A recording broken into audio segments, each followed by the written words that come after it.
Hey there, in this tutorial I'll show you step by step how to fix the sorry something went wrong for solutions. Please visit error in 2026 and get things working properly again. Make sure you follow the instructions till the end. To fix this error, first you must go and exit Steam.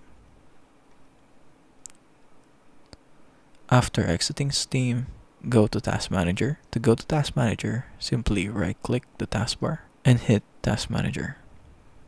In the Task Manager, search for Steam,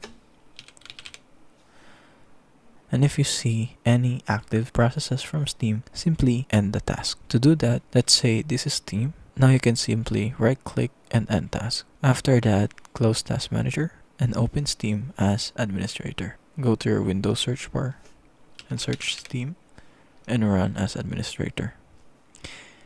If that didn't work, let's go to the second method. For the second method, go to your libraries. Open your libraries and click on Local Disk C. In Program Files, click Program Files and search for Steam.